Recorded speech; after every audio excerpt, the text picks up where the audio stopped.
¿no?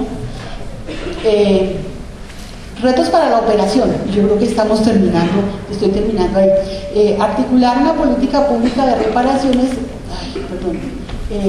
en el contexto de pobreza generalizada, buscar una mejor articulación entre políticas y discursos nacionales y las iniciativas locales, otro elemento que me parece que es muy importante.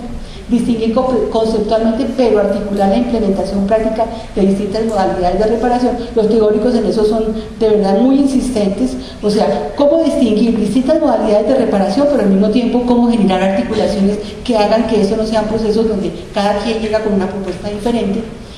Articular propuestas de reparación del Estado con propuestas independientes de organizaciones civiles y localidades, eso es muy importante. Es decir, a veces me parece que la política del Estado se vuelve tan hegemónica, tan vertical, que como que no da cabida, a pesar de que el PAPCIBI dice que en sí mismo se considera un instrumento vinculante, que es una herramienta vinculante entre el Estado y la sociedad civil. Sin embargo, a veces como que no veo el espacio suficiente para eso, ¿no?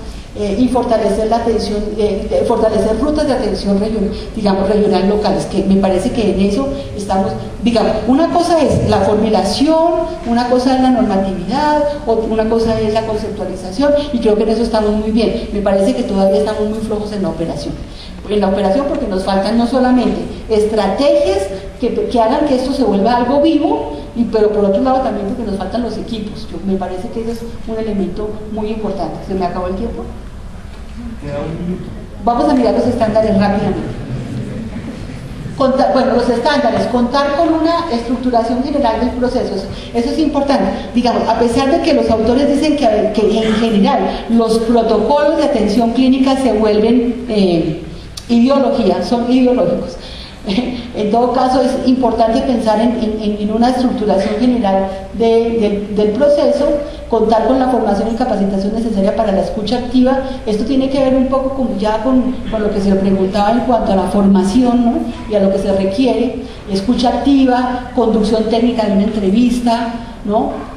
Contar con protocolos diferenciados, con el enfoque diferencial, digamos, realizar sesiones de intervención con terapeuta y coterapeuta, promover y articular acciones para garantizar el derecho de las víctimas a la verdad, la justicia y la reparación, garantizar éticamente el cierre emocional y terapéutico de los procesos abiertos en conversaciones a víctimas. O sea, una cosa muy importante es que no podemos dejar procesos abiertos, es una cosa muy importante que yo creo que en el país está pasando, porque estamos haciendo, por ejemplo, entrevistas para reconstrucción de la memoria y las víctimas están quedando con procesos abiertos emocionalmente. Pasan muchas cosas muy difíciles en este momento. Ofrecer información confiable sobre el proceso a las víctimas de forma que contribuya de manera efectiva a la disminución de la incertidumbre. Eso es muy importante, que la víctima sepa quién lo está recibiendo, para dónde va, cuál será su proceso, cuál es su ruta, qué puede esperar, ¿no es cierto?, etcétera, etcétera. Establecer medios adecuados para la reparación, colectivos y simbólicos. O sea, aquí de alguna manera entendemos que hay víctimas colectivas y que esas víctimas son muy importantes y que las víctimas no son solamente individuales, y evaluar las transformaciones reportadas por las víctimas. Bueno, una cosa que, digamos, discutiremos, pero me adelanto, me parece que la evaluación implica que nosotros entendamos que son las víctimas las que deben reportar, en primer lugar, pues cuáles son los cambios, o cuáles son los cambios que en el proceso han recibido. Entre otras cosas, me parece que es importantísimo discutir una concepción de causa que conduzca a pensar que los cambios en las víctimas son consecuencia de actividades profesionales de los psicólogos, cuando en realidad lo que hacemos los psicólogos, y por eso insisto más bien en la idea de acompañamiento, los cambios tienen lugar como procesos personales o colectivos en los cuales los psicólogos hacemos un acompañamiento, y nuestros clientes dirán si operaron esos cambios o no operaron, y por eso ellos son los jueces del proceso. Muchas gracias.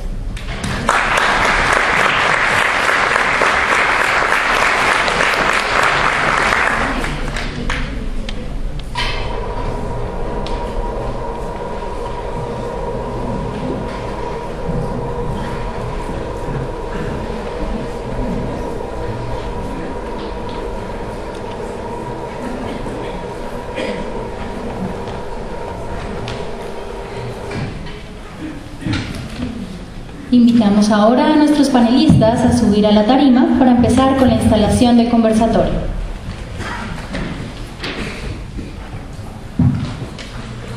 Invitó a Luisa Fernanda Mejía Gómez, líder estrategia de salud mental, Agencia Colombiana para la Reintegración, psicóloga y magistra en estudios políticos e internacionales. Sandra Milena Barreto Daza, profesional psicosocial de la Dirección Territorial de la Unidad de Atención y Reparación Integrada de Víctimas, psicóloga y magistra en intervención psicosocial. Ángela María Estrada, directora ejecutiva del Centro Latinoamericano para la Cultura Colaborativa, KIRA, psicóloga y doctora en psicología social.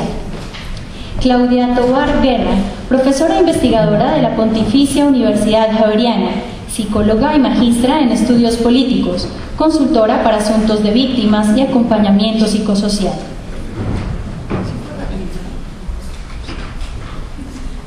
En el centro de la mesa se encuentra el doctor Wilson López López, profesor e investigador de la Universidad Católica de Colombia y de la Pontificia Universidad Javeriana.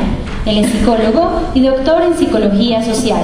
Actualmente es el presidente electo de la División de Psicología Política de la International Association of Applied Psychology y asesor de las relaciones internacionales de COLSIP. Primero, gracias a la Universidad Santo Tomás, gracias a COLSIP por organizar este tipo de eventos. Creo que la psicología colombiana en particular tiene muchos retos en esta dirección, en el tema del conflicto, en el tema de vivir en una sociedad, como decía Ángela María ahora, de que no va a entrar al posconflicto y va a desaparecer el conflicto, sino que va a vivir en medio del conflicto. Creo que esto es muy importante. Creo que fue muy buena idea la de Alejandro y el grupo de salud mental de invitar a la unidad de atención a víctimas y invitar a la Agencia Colombiana para la Reparación y Reintegración. ¿Cómo invitar a las una representante de las organizaciones no gubernamentales y a la profesora Claudia Tovar, que habla desde el mundo de la academia? Creo que esa pluralidad es necesaria. Creo que es necesario y que es muy positivo, y aquí ya voy a introducir algo de lo que me pidieron que introdujera, es algo de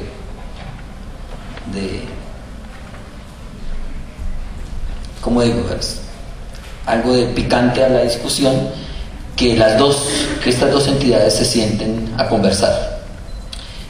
Va a ser muy complicado, yo no sé cómo vamos a hacer, pero va a ser muy complicado que hablar de un proceso de paz, y no como un proceso de paz, entendido un proceso de paz no como algo terminado, sino como algo como un proceso que va a tardar unos años, tengamos separados los actores que van a tener que conversar, y que creo que una parte de nuestros problemas tiene que ver con esa decisión que hay entre una unidad que trata con, no sé, voy a utilizar una palabra fuerte, me han dicho que es fuerte, perpetradores, no, la palabra victimario es una palabra que me parece compleja, y una unidad que trabaja con víctimas. No sé cuántas veces ustedes se habrán reunido, no sé cuántas veces, pero me encantaría saberlo. No sé si esa comunicación y si hay un diálogo entre el tipo de estrategias que utilizan, pero eso es un diálogo que debía pensarse, no solamente por temas que aquí se mencionaban de que tienen que ver con la justicia transicional, sino porque hay montones de estudios que muestran que la justicia retributiva no genera todas las alternativas y soluciones, y que es necesario pensar en justicias restaurativas, y eso implica compromisos, implica diálogos entre unos y otros actores. Estoy de acuerdo con lo que se decía aquí, que Colombia, seguramente por estas experiencias, está abriendo y debe seguir abriendo no solamente aportes conceptuales a estos temas, sino abriendo espacios de diálogo inéditos. Y por eso, ojalá, en serio, yo lo he pedido en muchas oportunidades en otros escenarios, que ese diálogo entre diferentes actores dentro del Estado se dé. Cómo afinar el diálogo, cómo generar propuestas que impliquen esos diálogos, eso creo que es un reto pensarlo, pero yo creo que es necesario pensarlo. Con esa introducción y con un dato importante, cuando entraron aquí se hizo una encuesta una encuesta sobre lo que se entendía que era el rol del psicólogo, el rol de la atención psicosocial para las afectaciones provocadas por el conflicto armado. Y 53 personas contestaron que sí tenían claro ese rol y 70 que no era claro. Esto muestra realmente que es muy necesario este tipo de escenarios. Es decir, yo estoy seguro que muchos de los que estaban aquí vienen aquí porque tienen una idea de lo que se trata, pero cuando uno hace esta pregunta, que fue una idea también muy bien pensada, encontramos que el 70% no considera claro el rol del psicólogo en esto. Entonces esa es una pregunta que tiene que abrirnos también un poco de debate. La primera pregunta que se hizo acá y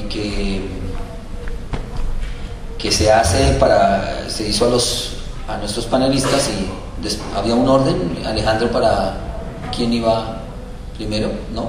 Entonces la primera pregunta